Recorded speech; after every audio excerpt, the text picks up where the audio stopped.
À la recherche d'un emploi, Anita part un matin de bonne heure pour un entretien. Elle ne donnera plus signe de vie pendant 5 jours, d'après la déclaration de sa famille. Cela est le sujet de l'émission dont nous allons discuter juste après le générique.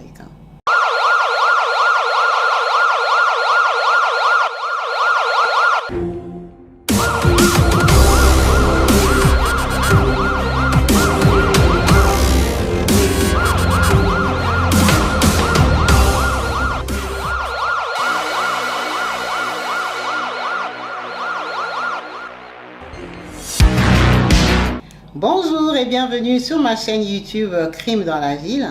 Moi c'est Kabibi, je partage des histoires criminelles et fétichistes. Bienvenue sur ma chaîne, n'hésitez pas à vous abonner et surtout à cliquer sur la cloche de notification. Comme vous avez pu bien le voir dans les titres, aujourd'hui nous allons parler de Anita, qui est partie un matin de chez ses parents. Elle est partie pour un entretien d'embauche à 15 km de chez ses parents et n'a plus donné signe de vie pendant plus de 5 jours. Après avoir vu la police le soir même, la famille n'avait pas été prise au sérieux parce que Anita avait plus de 23 ans. La police estime qu'à cet âge-là, les filles ont des rencontres virtuelles, ont des rencontres amoureuses qu'elles ne disent souvent pas à leurs parents. Ce cri d'alarme a été pris en compte que 48 heures après la demande de la famille. Anita portait disparu. Comment et pourquoi? Anita a sa grande sœur, Émilie, avec qui elle vit sous le toit familial. Émilie qui est en relation avec un pasteur dans la ville voisine, avec qui cette dernière entretient une relation amoureuse. Anita se dirigeant vers cette ville où vit le pasteur, Émilie a donc demandé à son compagnon marié officiellement de prendre sa petite sœur ce matin-là et la ramener dans la ville où il vit pour qu'elle aille à son rendez-vous d'embauche. N'ayant plus donné de suite de vie, Émilie était inquiète et a posé la question à ce dernier, qui lui a dit que j'ai déposé ta sœur à son rendez-vous d'emploi à la société mentionnée par cette dernière. Vérifiable ou pas, la famille se pose la question.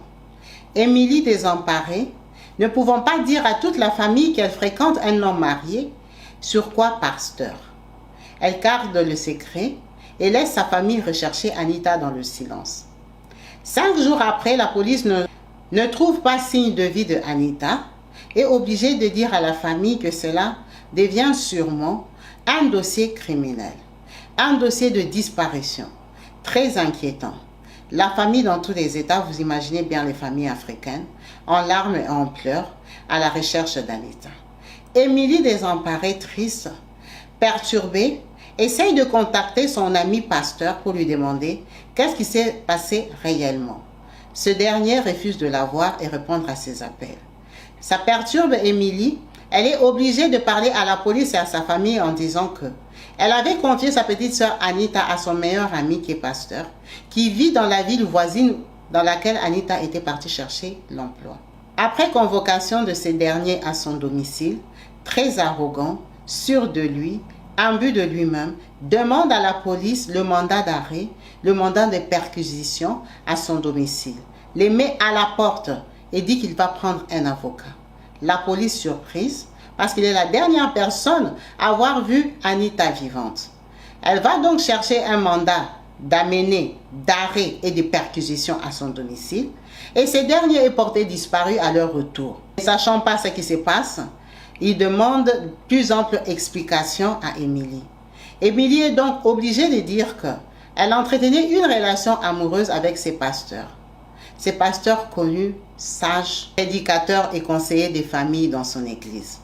Personne ne la prend au sérieux par rapport à l'identité et l'image du pasteur. Émilie, perdue à son propre sort, elle pleure. Toutes s'efforcent pour le sort de sa sœur, qui en réalité, effectivement, est partie avec son copain pasteur.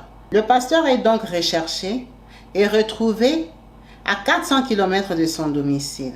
Arrêté, ramené à la police, présenté à un juge pour explication et examination du dossier. Ce dernier reconnaît les faits, reconnaît sa relation avec Émilie et dit qu'il a fui parce qu'il avait peur des répercussions. Il reconnaît avoir une relation amoureuse avec Emily, mais reconnaît aussi d'avoir déposé Anita à son lieu de rendez-vous. Ça, c'était la fin. Le reste, il n'est pas au courant du sort d'Anita. Ce n'était pas à lui de la ramener dans sa ville respective. La police se rend donc sur le lieu de travail où Anita aurait dû se présenter. Ils sont surpris de savoir qu'il y a une suite d'Anita parce qu'elle n'a pas fait signe de vie, elle n'a pas appelé et ne s'est pas présentée. On retourne vers le pasteur, lui poser la question, lui dire que Anita n'est jamais arrivée sur ce lieu-là. Il est surpris, il dit parce que lui, il l'a déposé là-bas. On lui demande son emploi du temps, il dit qu'il a déposé Anita et retourné chez lui. On retourne chez lui, on va arrêter le gardien, arrêter toutes les femmes de ménage pour demander à quelle heure est revenu leur patron. Les femmes de ménage, surprises, ne sachant pas ce qui se passe autour d'eux, vu que le patron n'habite plus à leur domicile depuis plus d'une semaine, qu'il a fui à 400 mètres, elles disent la vérité en disant que le patron était sorti depuis le matin et est revenu qu'à 17 h. En fait, ce pasteur n'a jamais retourné chez lui avant 17 h. Et lui, il dit avoir déposé Anita au plus tôt 10 h à son rendez-vous et retourné chez lui. Ce qui a fait un bug dans son histoire. Il a été arrêté, persécuté. Comme vous savez, ça se passe bien en Afrique.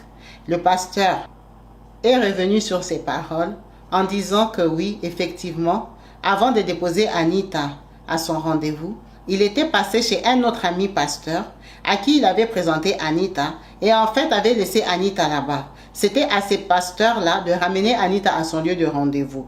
Il a donné le nom de ce pasteur qu'on est allé voir.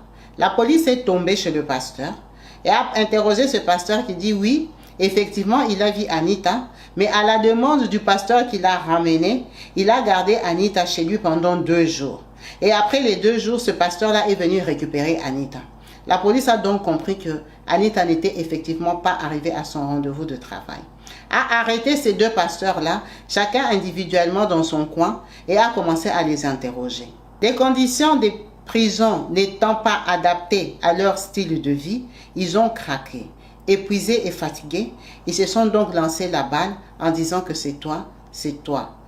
Personne des 2 ne reconnaissait à qui revenait la faute. La police a donc conclu qu'ils étaient complices de la disparition de Anita.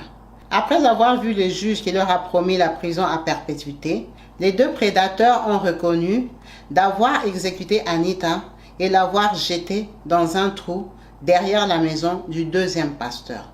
La police est allée faire des recherches, a patrouillé et a retrouvé effectivement le corps d'Anita enterré dans la parcelle, le grand terrain de ce 2e pasteur.